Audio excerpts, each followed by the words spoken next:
Capítulo 73. La posición final de Mercurión y la historia alterada. 378.746 M41. Último segmento. Franja Oriental. Sistema Elmont. Elmont III. El almirante Mercurión gimió mientras se frotaba la sien. Había agonizado con los detalles de su plan de defensa durante 15 días dentro de la turbulencia de la disformidad. Todos los demonios habían huido del violento terremoto que acosaba a la flota, pero, por alguna razón, el camino a seguir había sido muy tranquilo, lo que permitió a la flota exploradora llegar al sistema Elmont la mitad del tiempo que tardaría normalmente en el corto viaje entre Elmont y sistemas Rapson. El Archimagos también estaba ocupado y, siguiendo las sugerencias de Mercurión, el antiguo y poderoso tecnosacerdote del Adeptus Mechanicus comenzó a sacar todos los trucos, todas las cartas ocultas y todos los aliados que se le ocurrieron. Desde las enormes bóvedas subterráneas de la luna rocosa de Elmont B, el Archimagos había sacado a la superficie 3 naves inactivas que aún se encontraban en condiciones óptimas. De hecho, el almirante estaba bastante seguro de que esos navíos inutilizados estaban en mejores condiciones que el buque insignia de Mercurión. El hecho de que Mercurión ahora comandara 3 acorazados clase Retribution completamente operativos en lugar de 2 era una pequeña señal de esperanza. El Ignatus principio de la clase Retribution inactivado fue cargado con una munición especial para sus numerosas baterías macrocanon. Superior a la munición normal en términos de su poder explosivo gracias a la tecnología de fusión experimental que se había utilizado para construir los proyectiles, esos proyectiles tenían el desafortunado problema de ser casi un 20% más lentos. Esto hizo que estos poderosos proyectiles fueran casi inútiles contra naves más pequeñas y ágiles. Había otras bóvedas también. Las montañas de Elmont III también sorprendieron tanto como los 6 asteroides gigantes entre Elmont II y Diri. Se sacaron decenas de plataformas de armas orbitales de su antiguo almacenamiento, lo que indica cuánto tiempo este sistema había sido el escenario de la flota exploradora, y fue alucinante comprender que, incluso después de miles de años de funcionamiento, la flota apenas había tocado la inmensidad de la franja oriental. Se habían tardado días en instalar las plataformas de armas adicionales alrededor del Elmont III, mientras que los hangares subterráneos ocultos con gruesas puertas de metal cubiertas de polvo de 1 metro de profundidad revelaron 16 monitores de defensa más para complementar los 11 que ya estaban en órbita. Si no hubiera sido por su incursión en el sistema Rapson, la flota exploradora no habría tenido tiempo de prepararse así. Incluso en la superficie del planeta, la gente se estaba preparando para defender sus hogares. Este era un mundo fundado por el Adeptus Mechanicus extraído de los elementos de los jubilados de la Guardia Imperial como su población original. Su cultura era altamente tecnológica, fuertemente industrial, significativamente militarista y próspera gracias a sus montañas y colinas ricas en minerales, frondosos bosques, fértiles llanuras y mares llenos de vida. Había casi 800 millones de personas viviendo en los 3 grandes continentes y 14 islas grandes. Las fuerzas militares permanentes de la PDF estaban bien organizadas a lo largo de las estructuras de la Guardia Imperial y los regímenes de entrenamiento, pero al ser un mundo sembrado, desarrollado y financiado por el Adeptus Mechanicus, el planeta no tenía regimientos de guardia levantados de su población, lo que significaba que no hubo una caída drástica de la población. Por lo general, el gobierno planetario mantenía 2 millones de jóvenes soldados bien entrenados, enjaezados por un fuerte cuerpo de oficiales. De hecho, los 2 millones de soldados del Elmont PDF estaban muy bien armados. Aunque vivían en un mundo en el que había muy pocos conflictos aparte de algunas escaramuzas menores contra los piratas Eldar y orcos que solo visitaban a veces las regiones cercanas del espacio, estaban bien entrenados con ejercicios interminables, prácticas de tiro y juegos de guerra. Si bien se eligió al personal activo y esto se consideró un honor, hubo un reclutamiento para cubrir los puestos de las fuerzas de reserva. Recibieron las mismas armas que un regimiento de la Guardia Imperial estándar o tal vez mejores, ya que el Adeptus Mechanicus las usó para probar mejoras tecnológicas menores. Usando los varios millones de personal de reserva y los 2 millones de personal activo, el Consejo Militar Planetario llevó a cabo 4 juegos de guerra a gran escala en los que se enfrentaban regimientos completos entre sí, y cada 3 años, se realizaba un juego de guerra real en el que se usaban municiones vivas.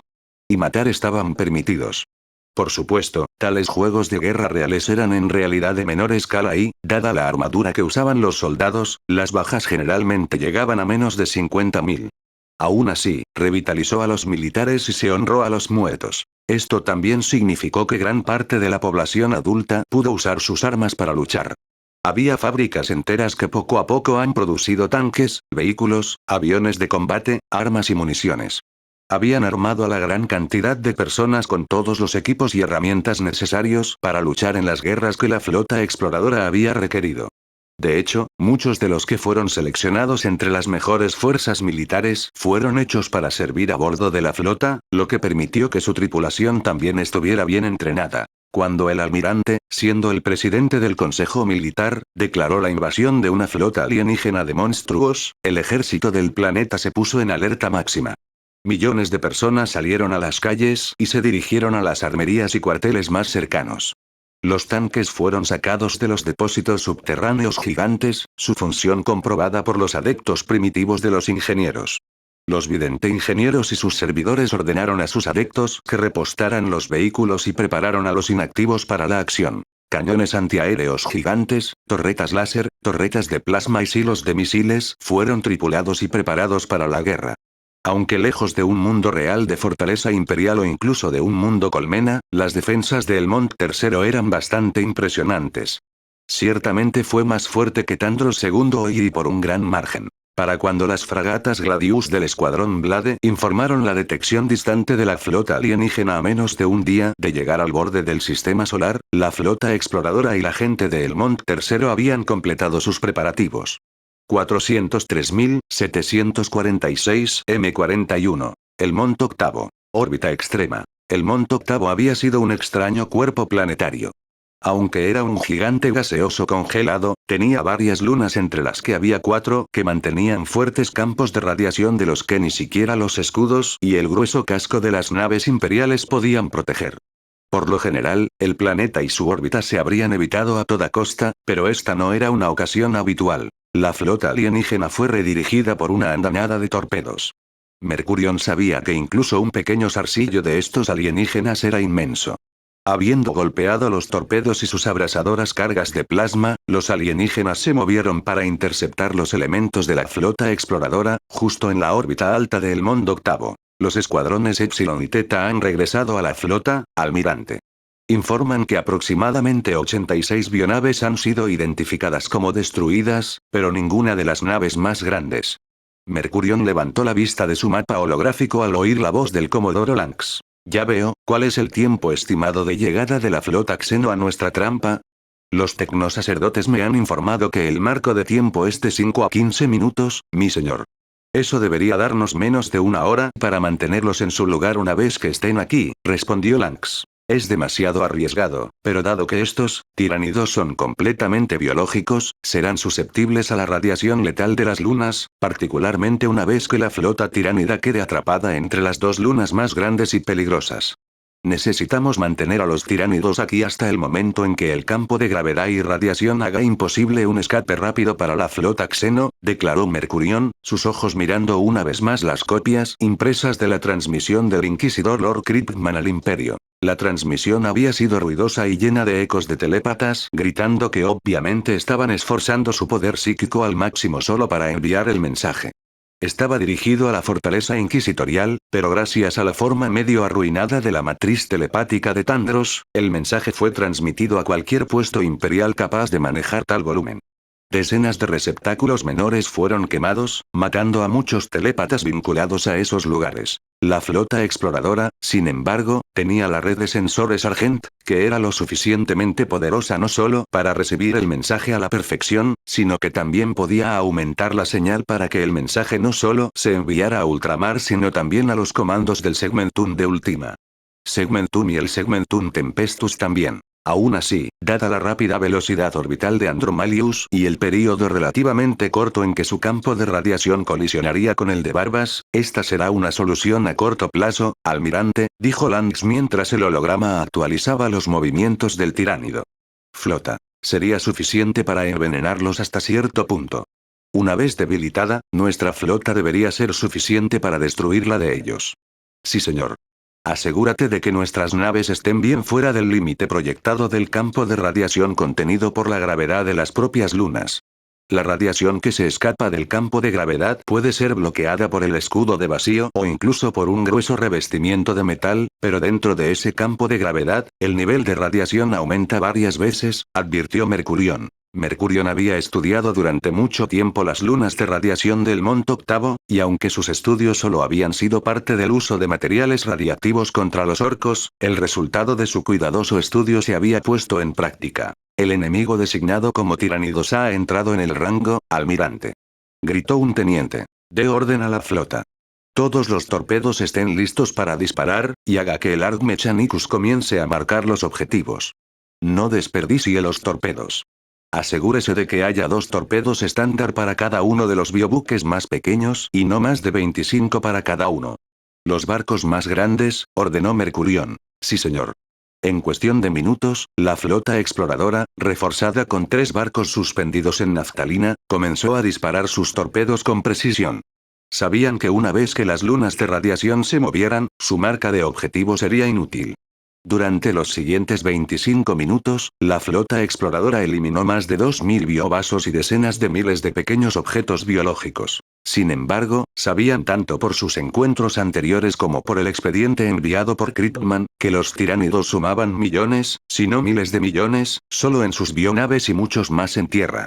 Mientras Lance y algunos de los capitanes abogaban por una defensa atrincherada alrededor del Monte Tercero, Mercurión declaró su intención de no permitir que los tiránidos pusieran una sola criatura en el suelo. Mi señor, estamos llegando al último 10% de nuestra carga de torpedos, informó Lance a Mercurión mientras miraba los distantes destellos de luz retrasados por varios segundos. Parece que he subestimado el número de tiránidos.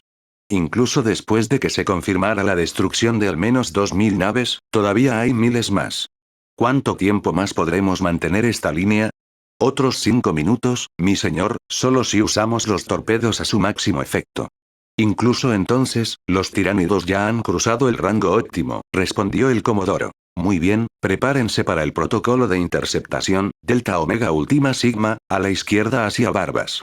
Bajo su mando, los 6 cruceros de clase lunar se dirigieron relativamente hacia arriba desde la ubicación de la flota, mientras que los 3 acorazados de clase Retribution se dirigieron hacia la forma distante de la luna de color blanco a la izquierda de la flota. Los cruceros de clase gótica y los cruceros ligeros formaron un círculo, escoltados por las naves más pequeñas. El reloj avanzaba a medida que pasaban los minutos. Entonces las 2 flotas se enfrentaron. Desde la izquierda, las 3 naves de la clase Retribution dispararon sus poderosas armas laterales a su alcance máximo, provocando la destrucción del flanco derecho de la flota tiránida. Luego, cuando la flota alienígena se volvió instintivamente hacia las 3 grandes naves, la formación circular de naves imperiales menores disparó sus propias armas, acorralando a los enemigos dentro de los campos de fuego, canalizándolos. El único lugar seguro para atravesar era el centro de ese amplio círculo, con el acorazado clase Emperador solo en la distancia.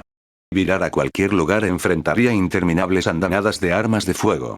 La flota tiránida lo reconoció de inmediato y se lanzó hacia la nave insignia de la flota exploradora en la distancia. ¿Han cogido el cebo, mi señor? Excelente. Comienza la huelga. Rugió Mercurión una vez que se dieron a conocer los movimientos de la flota tiránida. Una vez acorraladas, las naves que giraron ligeramente y comenzaron a enfocar su fuego en una pared, deteniendo el avance de los tiránidos y obligando a varios miles de bionaves tiránidas a formar una gran bola que buscaba avanzar solo para ser disparada por las naves.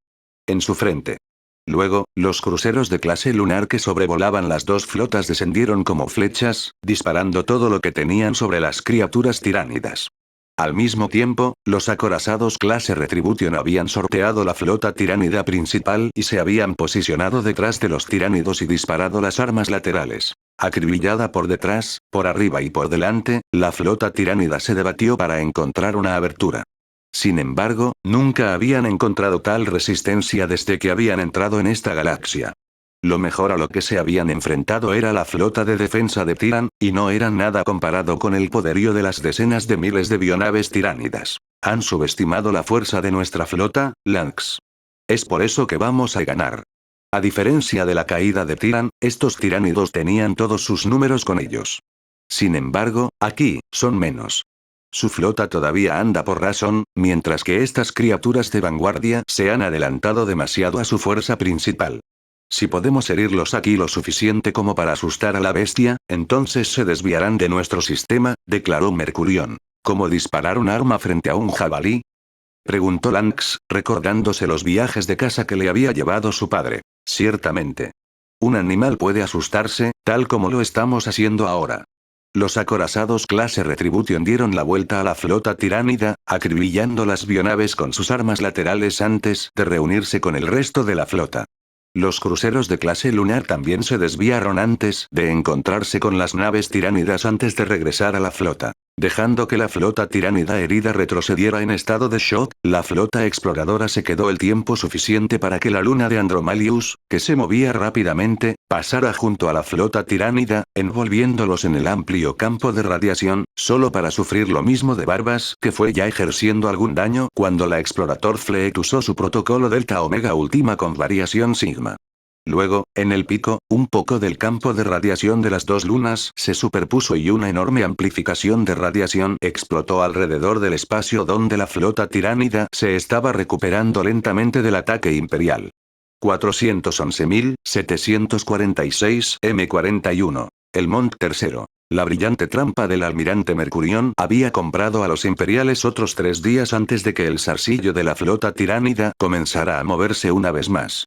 A pesar de perder miles por los ataques de la flota exploradora y miles más por la trampa de radiación, la flota fragmentada del Behemoth aún contaba con muchos. Mercurión pensó que el inquisidor Lord Cryptman tenía una habilidad especial para nombrar cosas, porque ciertamente podía imaginar un monstruo de las antiguas mitologías terranas cuando pensaba en la flota tiránida que se acercaba a su mundo. Mi señor, el Sócrates te llama.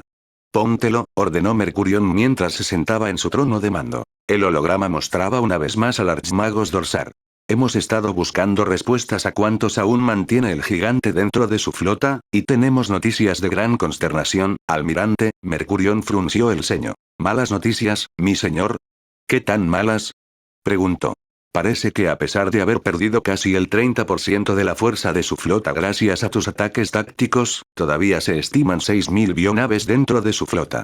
Ese número no cuenta las 16 bionaves más grandes que identificaste en el sistema Rapson. El rostro del almirante palideció ante el número. 16 de esos, barcos masivos, tomó mucho derribar un puñado, pero tener 16.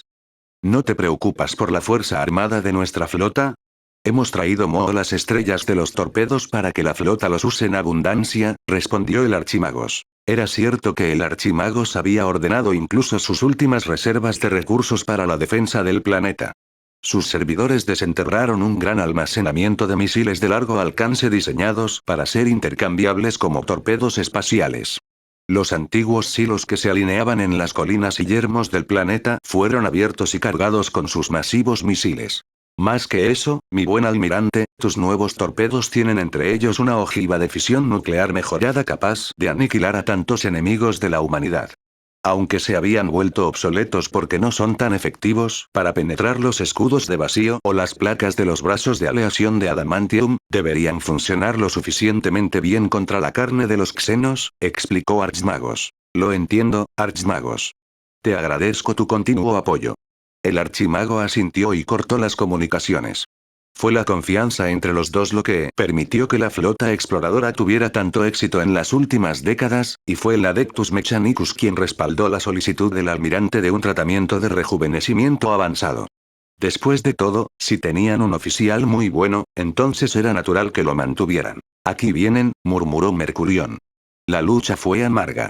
Durante casi 11 horas, la flota exploradora chocó de frente contra la flota tiránida herida y lisiada. Incluso después de haber sido empapados por la radiación letal, los tiránidos supervivientes eran demasiado abrumadores. La primera hora fue claramente la confrontación más unilateral entre los dos bandos. Fue el ataque inicial de Mercurión. Durante toda la hora, la flota y el planeta lanzaron un fuego de largo alcance tan intenso sobre la flota tiránida que 3 naves colmena murieron incluso escondidas detrás de la espesa nube de criaturas tiránidas y bionaves. El fuego nuclear floreció en el espacio como flores en primavera, y los aterradores aullidos de las criaturas agonizantes no se escucharon en el silencio del espacio. Sin embargo, los tiránidos se defendieron esta vez, ya que las naves colmena usaron sus poderes psíquicos para lanzar oleadas tras oleadas de minas de esporas en la flota exploradora. Mientras que la flota exploradora y el planeta dispararon cientos de misiles a la vez, la flota tiránida envió millones de minas Spore. Por supuesto, el almirante Mercurion no estaba dispuesto a que las minas de esporas interceptaran su misil. Cientos de naves de combate imperiales, tanto de la flota como lanzadas desde el planeta, fueron enviadas contra las minas Spore. Sin embargo, a medida que transcurría la primera hora, el número de casas descendía tan rápidamente como el número de misiles y torpedos que llegaban a las bionaves había descendido a 2 dígitos a medida que transcurría la segunda hora. Entonces la flota tiránida se acercó. Las plataformas de armas se unieron a las flotas exploradoras en sus andanadas de lance. El almirante Mercurion dirigió cada nave, cada plataforma, cada escuadrón de cazas a su máximo efecto, asegurándose de que todo lo que pudiera usar fuera capaz de dañar a los tiránidos. Las cáscaras de las plataformas de armas se convirtieron en escudos para que las naves más pequeñas se escondieran mientras llovían nuevas oleadas de minas de esporas. Los barcos más grandes y sus escudos formarían un muro para que los barcos pesados con torpedos recargaran. Los cazas interceptarían minas de esporas y criaturas más pequeñas antes de que dispararan los bombardeos masivos de grandes naves. La quinta hora vio un combate cuerpo a cuerpo entre la flota.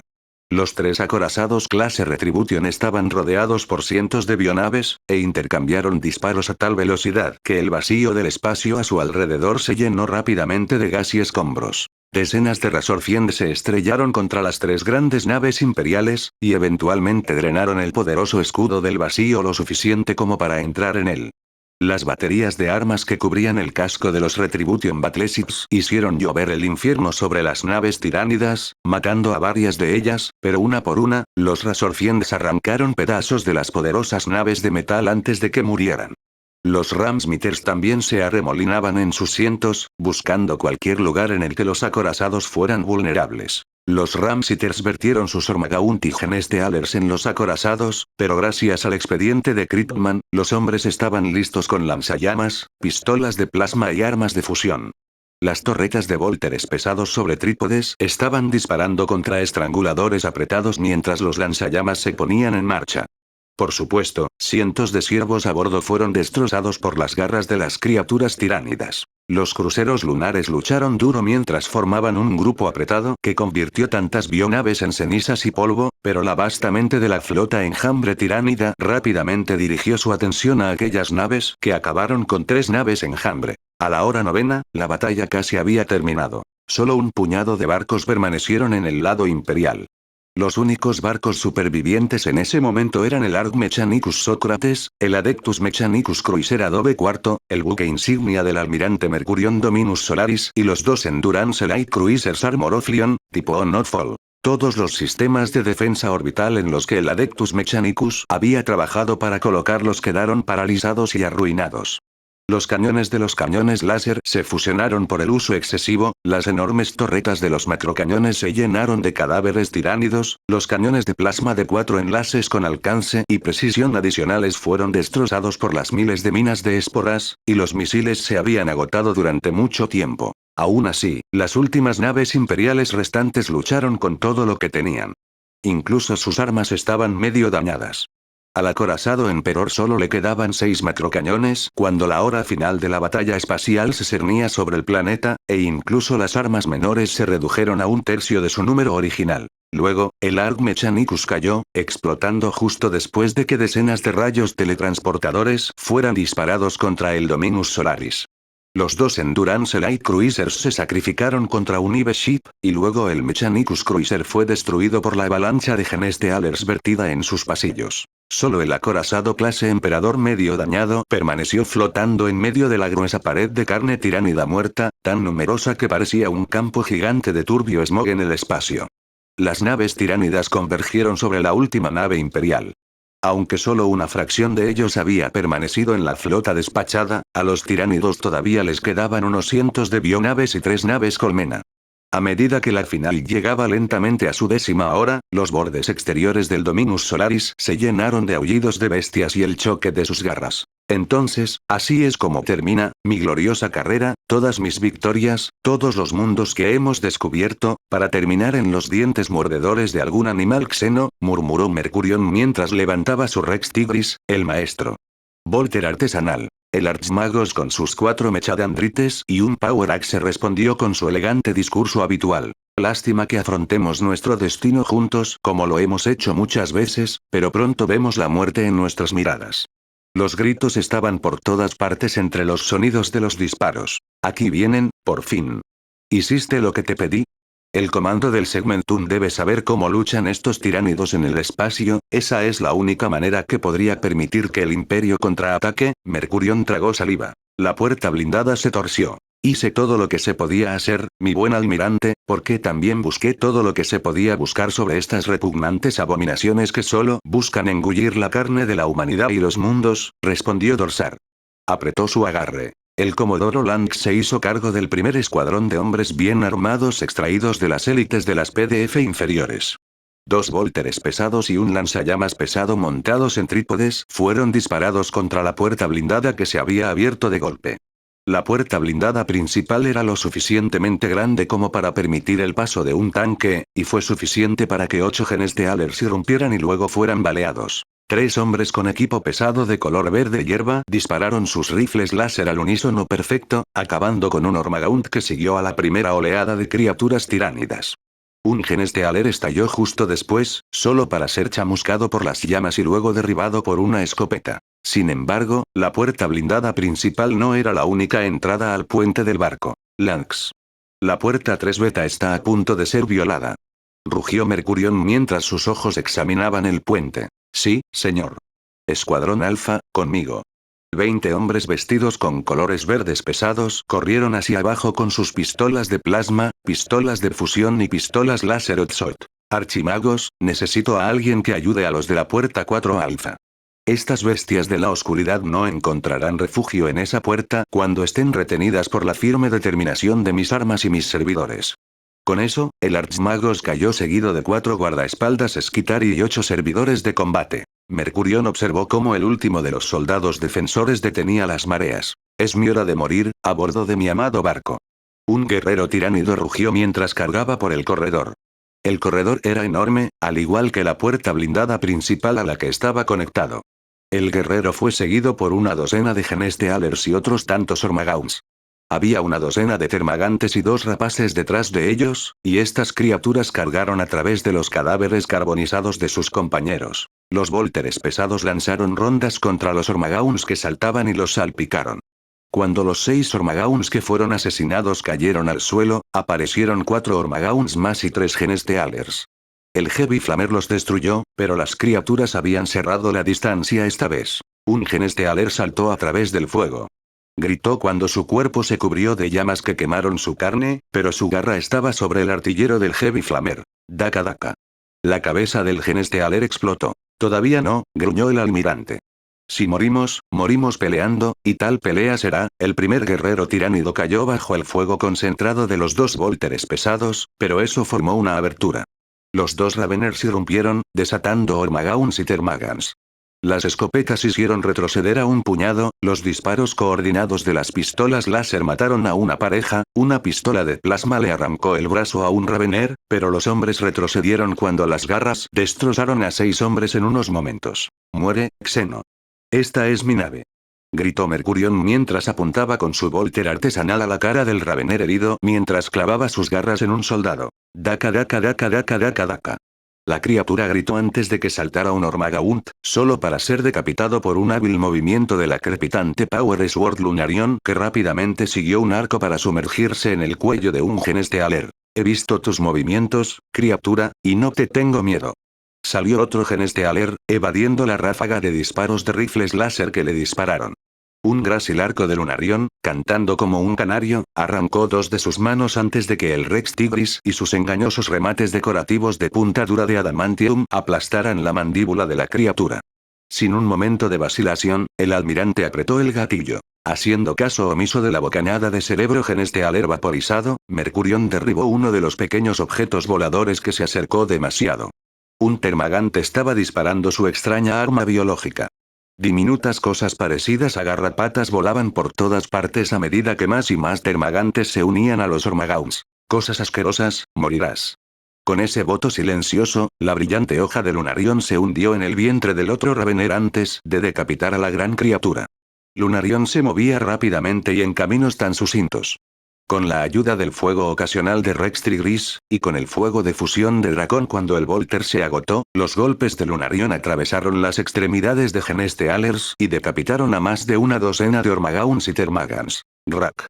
Rugió un guerrero tiránido cuando su bulto empujó al maltratado almirante hacia un lado, enviándolo a estrellarse contra uno de los pilares del cogitador. Mercurión hizo una mueca cuando sintió que su mano perdía momentáneamente fuerza y Rex Tigris fue enviado deslizándose por el suelo empapado de sangre. ¡Craa! Gritó el guerrero al pensar que el almirante era vulnerable y abrió su horrible mandíbula al hombre. No me grites, criatura, respondió Mercurión mientras su mano derecha se levantaba con Lunarion y perforaba la boca de la criatura. Al tener un campo desgarrador de materia que rodeaba una hoja de aleación de adamantium empujada en su cerebro, ni siquiera un guerrero tiránido podía permanecer con vida. Luego estaba el Handflamer reemplazando a la Power Sword. El fuego salió disparado del agujero hecho por Lunarion. Arc. Mercurión gritó cuando sintió que su antebrazo derecho repentinamente se contraía de dolor y se caía, con Lunarion todavía agarrado en la mano. Una de las cosas parecidas a pulgas disparadas por un Termagant le había arrancado el brazo derecho. El Handflamer se dejó caer y Dracón fue sacado de nuevo. Un estrecho haz de color blanco y azul golpeó la cara de la criatura y luego pasó el siguiente segundo convirtiendo gran parte de su cuerpo en cenizas. Mercurión respiró hondo mientras miraba alrededor de la batalla, o la masacre unilateral, en el puente. Sus hombres estaban siendo obligados a retroceder. Moriré peleando, dijo justo cuando vio una criatura flotante que venía hacia él, escoltada por 3 guerreros. Un psíquico xeno, susurró Mercurión mientras la energía chisporroteaba alrededor de la criatura tiránida de cabeza grande, aún por clasificar. Morir. Mercurión rugió mientras levantaba a Dracón justo cuando la criatura psíquica tiránida soltó un estallido de poder telequinético que literalmente destrozó al hombre en tiras de carne y huesos. Para la flota de la enjambre tiránida designada Behemoth por el inquisidor Lord Critman, la batalla por el Mont III había sido la batalla más dura. Quizás fue incluso más difícil que la lucha en los túneles de Tandros II. En esa batalla, el enjambre tiránido tuvo que invocar a una criatura para idear formas de luchar contra los terribles poderes de los poseídos. Esas escaramuzas fueron costosas para los tiránidos, no solo por la energía y el tiempo desperdiciados, sino porque lo que pasaba por lógica en las profundidades de Ibemind no encajaba con la realidad dentro de esos túneles. Ninguna criatura de forma y tamaño tan esbeltos podría tener un poder tan destructivo, sin embargo, las mujeres humanas que contenían una energía psíquica tan inmensa e intensa eran tan poderosas que 2 de ellas destrozaron a un guerrero tiránido y 3 destrozaron a un guardia tirano. Ni siquiera un Carnifex podría resistir a una docena de esas hembras con garras en lugar de manos. Los cáneos fueron aplastados y la carne desgarrada y el caparazón reducido a polvo contra tales criaturas. Sin embargo, no eran nada comparados con los que vestían armaduras similares en que sus pequeños cuerpos contenían tal poder pero con su armadura fusionada a su carne y sus garras y dedos mucho más letales que sus compañeros más débiles. Contra la horda de tales criaturas, el enjambre tiránido había perdido una docena de guerreros tiránidos liderados por un Tiranid Prime. Ese había sido un negocio un poco costoso incluso para el Gran Devorador. Solo cuando el Swarmlord apareció para reemplazar al Ive Tyrant cortado en pedazos por estas hembras poseídas, la marea cambió. El enjambre tiránido, que trajo a cientos de zoántropos para soportar, literalmente derritió a las hembras poseídas ante la tolerancia de varios miles de criaturas menores, incluidos un centenar de guerreros y rapaces. Incluso una docena de Genestealer Broodlords fueron utilizados solo para ser abrumados por las locas hembras que destrozaban a las grandes criaturas tiránidas. Luego estaba el gran demonio. De hecho, era una criatura horrible, y era una criatura ilógica. Tenía la cara de un caballo, un par de ojos de insecto con una docena de genitales masculinos creciendo en su cabeza como cabello pero con 4 cuernos afilados. Uno de sus 4 brazos era el de una mujer con uñas largas, mientras que los otros 3 sostenían espadas malvadas que goteaban venenos imposibles. Tenía 4 grandes pechos llenos de leche ácida que salpicaba y goteaba, mientras que sus patas digitígradas terminaban en pezuñas que ardían en llamas rosadas. Si bien la batalla entre Swarmlord y Keeper of Secrets había sido aterradora, la conquista de Tandros II ya había terminado para entonces. Los túneles de ese mundo ya se habían inundado, y el gran demonio había luchado con solo un puñado de poseídos como ejército, mientras que el señor del enjambre podía invocar a millones de criaturas. La batalla de Elmont III, por otro lado, tuvo una base completamente diferente. A diferencia de Tandros II, la mayoría de la flota enjambre todavía volaba hacia el sistema Rapson y ni siquiera cerca del sistema Elmont. Era solo una vanguardia reforzada para prepararse para la comida que disfrutaría la flota enjambre. Aunque era solo una flota de vanguardia, todavía contaba con decenas de miles de bionaves y decenas de naves colmena, grandes y pequeñas. El problema era que la flota exploradora, bajo la brillantez táctica del almirante Mercurión, había infligido tal daño a la flota de vanguardia de los tiránidos que solo 2 naves colmena más pequeñas habían sobrevivido a la autodestrucción de la Dominus Solaris, y poco menos de 1000 bionaves habían sobrevivido. Se mantuvo. Este era un problema que los tiránidos rara vez habían encontrado antes. Esta vez, no tenían la superioridad numérica masiva que podría superar cualquier obstáculo. Más que eso, el planeta estaba bien fortificado y su gente era muy militarista. Incluso después de la lluvia de casi 5 millones de spore mines, las fuerzas terrestres del planeta se mantuvieron bastante fuertes. Habiendo vaciado el enjambre de minas de esporas que habían sobrevivido a la batalla espacial, la fuerza de vanguardia tiránida comenzó a hacer llover vainas llenas de sus criaturas. En todo el planeta, floreció la guerra. Poco sabía la gente del planeta que su mundo debería haberse consumido en cuestión de días en la línea de tiempo original. Sin embargo, la línea de tiempo había cambiado irrevocablemente, ingresaron nuevos jugadores y un almirante brillante tuvo tiempo suficiente para preparar este mundo para la defensa. Pasarían algunos años antes de que el imperio reclamara el planeta y exterminara a los tiránidos supervivientes, pero el mundo de Elmont III sobreviviría. 364.746 M41. Último segmento. Thalassa Prime. La fortaleza inquisitorial estaba ocupada una vez más. Una docena de inquisidores que habían sido seleccionados, elegidos o se ofrecieron como voluntarios para preparar ultramar y sus regiones circundantes, habían sido llamados a la fortaleza cuando el mensaje del inquisidor Lord Critman se había transmitido a media docena de sectores, provocando el pánico masivo en algunos mundos. Otros inquisidores y sus equipos se dirigieron allí para cumplir con sus deberes más allá de la falsa paz, como llamaron a las regiones afectadas por la extraña confluencia de eventos que llevaron a los mundos imperiales a estar libres de conflictos. Tomó un tiempo, pero habían catalogado que exactamente 19 sectores y sus subsectores estaban completamente libres de cualquier conflicto importante que involucrara a las flotas de batalla de los sectores o los despachos del comando del segmentum. También encontraron 8 sectores involucrados en importantes conflictos sectoriales que tenían a las fuerzas imperiales al borde de la derrota solo para cambiar las tornas cuando los refuerzos enemigos habían sido destruidos o ahuyentados. Mundos orcos enteros fueron aniquilados y varios Uaag. Orcos fueron desviados de la región de Falsa Paz. La piratería se había vuelto rara, excepto en algunas áreas que en realidad habían visto una actividad pirata mayor y mucho más intensa, pero los inquisidores fueron lo suficientemente inteligentes como para darse cuenta de que tales actividades piratas en realidad frenaban las mareas de cosas peores. Uno de esos casos fue una partida de guerra del caos basada en flotas que participó en una guerra fatalista contra los piratas de los Eldar y los orcos, convirtiendo la mitad del sector en zonas de guerra en llamas, pero estaba claramente contenido dentro del área. Una de las cosas clave de la región de Falsa Paz era que los marines espaciales eran bastante libres. Por primera vez en su historia, no tenían conflicto y era perturbador por decirlo menos. Persiguieron todos los pequeños ataques de los orcos, todos los piratas de los Eldars oscuros, todos los despertares de los necrones, pero aún así estaban sin guerra. Justo cuando el antinatural silencio entre las estrellas comenzaba a irritar los nervios del Adeptus Astartes, la transmisión fue recibida y luego retransmitida. La docena de inquisidores, tentativamente llamados el Consejo Omega, se movieron rápidamente alrededor de la Falsa Paz para informar a cada uno de los capítulos libres del inminente ataque a ultramar. Por supuesto, dado que la mayoría de ellos descendían de la Legión Ultramarine y su sangre era la de Roboute Guilliman, comprendieron rápidamente el peligro que representaban los tiránidos en sus mundos natales ancestrales de ultramar. El Consejo Omega trabajó incansablemente cuando comenzaron a reunir las fuerzas que podían reunir para defender ultramar sin comprometer al resto de los sectores de Falsa Paz o al resto del imperio.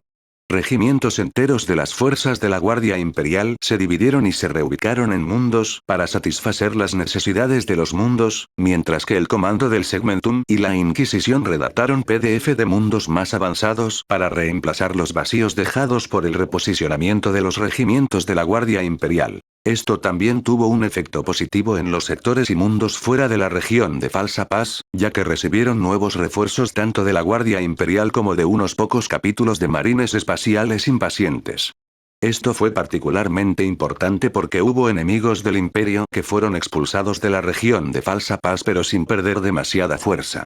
Esto había significado que los mundos en los caminos de estos enemigos estaban en más peligro que nunca. A pesar de estar ocupado, el Consejo Omega se vio obligado a regresar a Talassa Prime cuando se les informó que Lord of Ultramar se dirigía personalmente a la fortaleza inquisitorial para reunirse con el Consejo Omega.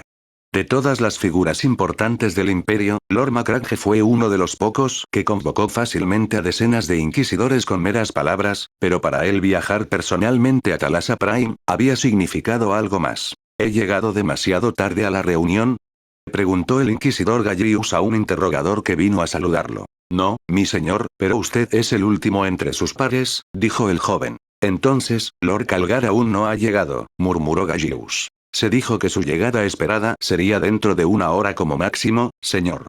¿Le gustaría dirigirse a sus habitaciones para refrescarse? No, me dirigiré directamente a la sala de conferencias. Llevó casi media hora llegar a la sala de conferencias en una de las torres más altas, pero cuando llegó Gallius, otros se habían reunido para informar sobre sus propias misiones. Bienvenida de nuevo, Inquisidora Gallius. Espero que haya convencido a los midorianos para que contribuyan a la defensa del Imperio a pesar de sus fuerzas militares mermadas, dijo una de las dos inquisidoras de Lord Oxenos cuando Gallius entró en la cámara. También es bueno volver a verla, Lady Balea. Sí, mis amigos, tenemos el compromiso de Midoriya III de enviar 100.000 de sus mejores hombres para usarlos como mejor nos parezca. Esto representa una inversión significativa de su parte. Dado que el planeta se había visto envuelto en una guerra contra los orcos durante un siglo, y sus ejércitos de PDF, una vez orgullosos que rivalizaban con el entrenamiento y los equipos de la Guardia Imperial, se habían reducido de 3 millones a 300.000. De su ejército permanente restante, a pesar de que su amenaza orca ha sido eliminada temporalmente, explicó Gallius mientras colocaba su libreta de datos en su lado de la mesa. Mientras algunos tecnosacerdotes trabajaban, aparecieron las imágenes del holograma que representaba a los 100.000 soldados midorianos. ¿Qué les prometiste? ¿No te quedan suficientes favores y fichas después de influir en una docena de mundos para contribuir a la causa?, dijo un hombre mayor. No demasiado, en realidad, Lord Xandrios. Necesitaban materiales para la reconstrucción y alimentos para alimentar a su gente. Tenía suficiente influencia y fichas para conseguirles tales cosas. Tuve que desviar las promesas de Erand I y Jaendarbe para sus materiales de construcción. Respondió Galio mientras se sentaba. El inquisidor Lord Xandarios reflexionó mientras señalaba una de las marcas en su lado del holograma antes de gesticular a Gallius. Eso significa que no tienes una fuente de alimento para los midorianos. Esta es la promesa de apoyo del mundo agrícola de Caenor II, y eso debería ser suficiente para alimentar a unos 1.000 millones. Gracias, Lord Xandario. Estoy seguro de que la gente de Midor lo apreciaría. Midor se encuentra en el patio delantero de un dominio orc que amenaza 4 sectores. Si esta es una oportunidad para reconstruir el sistema Midor en algo que pueda resistir el ataque orc una vez más, entonces ciertamente vale la pena, respondió el inquisidor Lord. Ahora, discutimos la transmisión de Lord Cryptman. Sé que todos aquí deberían haberla recibido ya, y esa es una de las razones por las que todos nos apresuramos a reunirnos. Había quemado un astrópata para navegar a través de Warp. Eddie, dijo otro hombre, un inquisidor Astartes. Para un Astartes convertirse en inquisidor o convertir a un inquisidor en Astartes, no solo era una tarea rara sino costosa. Hubo algunos señores inquisidores del más alto calibre, posición y riqueza que compraron semillas genéticas del Adeptus Astartes con la aprobación total de la Inquisición y los altos señores de Terra para crear su sucesor previsto. A menudo ocurría que solo 1 o 2 sobrevivían a tal creación, y era aún más raro que los Astartes elegidos sobrevivieran después de haber sido entrenados por un puñado de capítulos Astartes bajo la sanción de los altos señores. El inquisidor Christoph Ivanov fue uno de los casos exitosos de convertir a un joven aprendiz inquisitorial en un Astartes.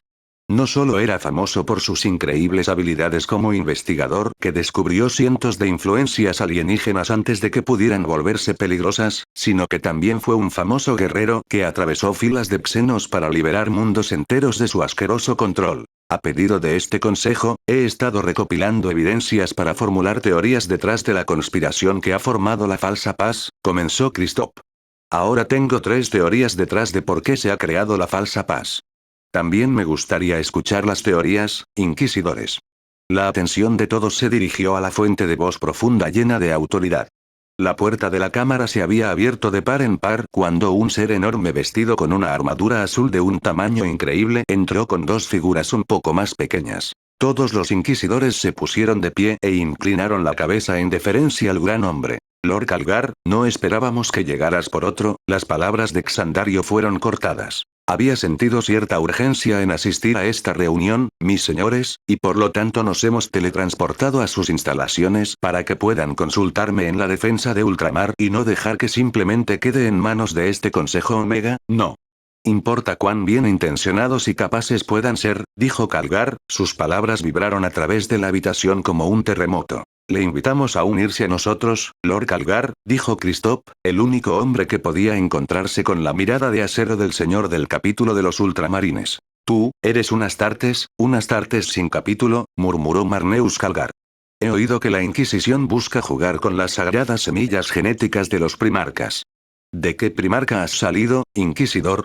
Las palabras fueron pronunciadas suave y lentamente, pero su peso estaba más allá de la imaginación. Yo, las semillas genéticas que me habían convertido en un muy buen inquisidor procedían de la línea noble de Lord Rogaldorn. Ah, los puños imperiales, una línea bastante agradable de guerreros incondicionales. Aunque encuentro sus inflexibles doctrinas de combate un poco decepcionantes, comentó Calgar. ¿Cómo es eso, mi señor? Preguntó Christoph. Sus tácticas y estrategias son impecables, pero solo para una fuerza de Astartes y particularmente para aquellos tan tercos como los puños imperiales. Es posible que otros capítulos no empleen tácticas similares con el mismo efecto, lo que difiere de nuestras doctrinas en batalla. Llaman a nuestros métodos genéricos, pero tiene la practicidad de ser útil para todos y cada uno en cualquier situación que lo requiera, explicó el Astartes más grande. Por supuesto, tienes toda la razón, coincidió Christoph, sin mostrar ninguna emoción en su rostro. Ahora, escuchemos estas teorías, inquisidor. Me estoy cansando de simplemente esperar a que mi enemigo ataque. A la llamada de Lord Macragge, el inquisidor comenzó a hablar de su análisis. Hay 3 posibles razones por las que esta falsa paz se ha impuesto en tantos sectores y ha liberado tantos capítulos Astartes, dijo Christoph. El primero es el más esperanzador.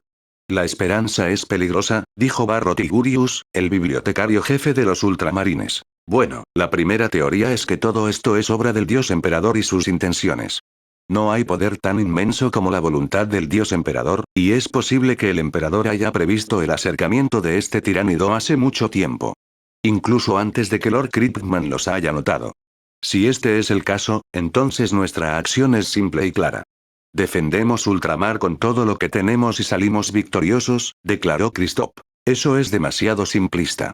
He vivido lo suficiente como para saber que el mundo real difícilmente funciona tan fácilmente, dijo Calgar. Estoy de acuerdo. No importa cuán fuerte sea mi fe en mi emperador, todavía tengo que encontrar las obras del emperador para identificarlas fácilmente, agregó el capellán, Hortan Cassius, el maestro de la santidad. La segunda teoría es un poco más inquietante, dijo Christoph. Todo esto podría ser parte de un elaborado plan del caos, posiblemente obra de nuestros mayores enemigos para vaciar Ultramar, dijo Christoph con gravedad. El hecho de que se haya creado la falsa paz indicaría que han estado planeando esto durante mucho tiempo, y si Lord Kryptman no hubiera encontrado un patrón, entonces no habríamos podido coordinar nuestras defensas alrededor de Ultramar a tiempo. Si no reconocimos el patrón y nos habían advertido de los tiránidos, todos habríamos usado esta falsa paz para desviar nuestras fuerzas para ayudar al resto del imperio. Habríamos vaciado nuestras fortalezas para perseguir a nuestros enemigos que huyen, enviar tropas a mundos que están en peligro por los enemigos desviados, vaciar las regiones alrededor de Ultramar, murmuró otro inquisidor. Eso sin duda sonaría como los enrevesados planes de nuestros enemigos, dijo otro inquisidor con los dientes apretados. Mi tercera y la teoría que presagia lo peor para nosotros es que esta falsa paz y la aparición de estos tiránidos extragalácticos están todas vinculadas en lugar de que esta última sea una coincidencia realmente mala o un efecto secundario de la creación de esta falsa paz. Declaró el inquisidor Astartes. En mi carrera, todavía no he visto que tal maldad sea una mera coincidencia, inquisidor, dijo Lord Calgar. Eso es cierto, mi señor, y aquellos de nosotros en la Inquisición Imperial somos demasiado paranoicos y estamos lejos de ser ingenuos para creer en las coincidencias. Una vez que ubiquemos a estos tiránidos como cebo y atraídos hacia un curso de colisión con ultramar, para destruir o al menos para paralizar su majestuosa existencia, entonces tenemos un escenario de pesadilla. Todos guardaron silencio ante las palabras del inquisidor. Naturalmente, ¿asumes lo peor? Preguntó Galio. Naturalmente, respondió Christoph. A menos que me equivoque, inquisidores, que sus palabras y teorías indican que todavía tienen que encontrar al verdadero enemigo en esto, y todas estas son especulaciones. Sin embargo, consideran que el peor de los casos es tan condenatorio, tan peligroso, que dirigirías esos recursos en defensa de Ultramar, dijo Tigurius. Tiene razón, Lord Tigurius. No sabemos quién está dirigiendo este esquema gigante que engulle decenas de sectores, ni cómo este autor intelectual ha acorralado a la enorme flota Xeno para dirigirse directamente a Ultramar. Sin embargo, podría haber evidencias que pronto se descubrirán. Por la confluencia de eventos, explicó Christoph. ¿Cómo es eso, inquisidor? Si mi última teoría tiene algún mérito, entonces nuestro enemigo habría esperado que Ultramar y sus alrededores se vaciaran. Nuestro enemigo habría obligado a los ultramarines y a cualquiera de sus aliados a regresar rápidamente para rescatar su mundo natal bajo asedio, y si yo fuera este enemigo, entonces habría preparado trampas y más peones para dificultar tu regreso, dijo Christoph. Habría algo más que los tiránidos para asaltar la región de la falsa paz, y si echamos un vistazo más de cerca a los límites de la región, estoy seguro de que encontraremos orcos, caos, piratas y todo tipo de maldad reunida para cebar a nosotros. ¿Estás diciendo que este supuesto enemigo ha empujado deliberadamente a los enemigos de Imperium dentro de la falsa paz, y los ha llevado a las afueras y los ha reunido en algo más peligroso de lo que nuestra respuesta habitual podría manejar? Una vez que hayamos percibido tal peligro, habríamos usado la calma relativa dentro de la paz falsa, y envió capítulos enteros de Astartes, innumerables regimientos de guardias imperiales y flotas de batalla, para atacar a los que estaban lejos de Ultramar. Nuestro enemigo, que había estado esperando tal curso de acción, se habría abalanzado, tomando cualquier objetivo que tenían en mente antes de que llegaran los tiránidos. Cuando nuestras fuerzas reaccionen a la caída de Ultramar, habría trampas y enemigos esperándonos en nuestros caminos de regreso, resumió Calgar, obteniendo asentimientos de los inquisidores. Eso suena descabellado pero demasiado cerca de ser real para ignorarlo. Si Lord Krippman no reconociera el patrón o descubriera a los tiránidos, sin duda habríamos caído en la trampa. Este enemigo nos conoce demasiado bien a nosotros y nuestras costumbres. Han jugado con nuestra reacción natural a la paz, con la que todos nos sentimos incómodos, dijo otro inquisidor. Algo falta, no son solo los descubrimientos de Lord Krippman los que han frustrado el plan de nuestro enemigo, murmuró otro inquisidor, frotándose la larga barba. ¿Otra pieza del esquema? Este enemigo debe haber sabido que los tiránidos pueden ser fácilmente detectados, pero dado el peligro que representan los tiránidos, nuestro enemigo habría considerado tal descubrimiento irrelevante para todo el plan. Importante pero no crítico. Incluso si reunimos nuestras fuerzas y defendieron Ultramar, ¿dejaría el reino debilitado?, dijo Gallius exasperado. ¿Qué nos estamos perdiendo?, preguntó Lord Xandarios. Otra fuerza para martillar el clavo del ataúd, murmuró Lord Calgar mientras golpeaba suavemente la mesa con su enorme puño mecánico. Los tiránidos se acercan, los cebos para nuestra atención están muy lejos, el espacio entre nosotros y nuestros cebos podría convertirse fácilmente en un campo minado, y nuestro enemigo necesita una pieza más para captar nuestra atención. Un plan de escape. Eso debería decirnos qué tan fuerte es nuestro verdadero enemigo. En realidad lo es. Las cosas comenzaron a encajar en lugares para los inquisidores. Si este misterioso enemigo tuviera la fuerza suficiente para abrumar a los defensores que quedarán después de los temibles tiránidos, entonces no habría una pieza final que pudiera cubrir su escape. Si el enemigo fuera un intrigante pero no tuviera poderes reales y no fuera más que un ladrón inteligente, habría otro peón para llamar la atención de las fuerzas imperiales. Podría ser un orco transportado por un pesio espacial, o una tormenta disforme, o una flota necrona, o algo así. Este plan se preparó hace mucho tiempo, pero por naturaleza, un plan tan grande tiene factores imposibles de controlar por completo, especialmente si el planificador no tiene la fuerza para controlarlos, dijo Tigurius, señalando las amenazas restantes dentro del falso paz y áreas donde los enemigos del Imperio se enfrentaban entre sí más de lo que estaban interesados en atacar al Imperio. ¿Dónde está el último clavo en nuestro proverbial ataúd? Preguntó Lord Calgar mientras Tigurius rozaba su mano izquierda sobre el mapa holográfico. De repente, la mano se detuvo en un punto. Aquí, este sector tiene orcos, eldars oscuros, caos y la otra amenaza biológica. Los Zerg, susurró alguien. ¿Sabemos el camino que ha tomado esta fuerza Zerg? Preguntó el maestro de los ultramarines. Alguien manipuló el mapa hasta que comenzó a aparecer más información que llegaba al borde del Segmentum Tempestus. Esto puede ser todo, mi señor, dijo Tigurius a Calgar. Sus movimientos tienen un propósito. Vienen aquí, pero nuestro enemigo ha cometido un error o los Zerg han sido bloqueados deliberadamente en su camino, evaluó Lord Calgar. En cualquier caso, este Zerg es el último peón de nuestro enemigo. De repente, la puerta de la cámara se abrió y aparecieron un interrogador y dos de Atuat Astartes. ¿Por qué interrumpes? Mi señor, hay una urgencia que alguien de la Inquisición debe atender. Gritó el interrogador. ¿Qué es? Una pequeña flota ha salido de la disformidad en el borde del sistema, y se identifican como las naves pertenecientes al inquisidor Adrián de la Ordoxenos y sus aliados. Informan que sus naves han resultado gravemente dañadas después de un enfrentamiento prolongado contra un señor del caos.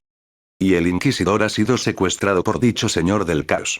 Eso había captado la atención de la cámara. ¿Tienes la transmisión?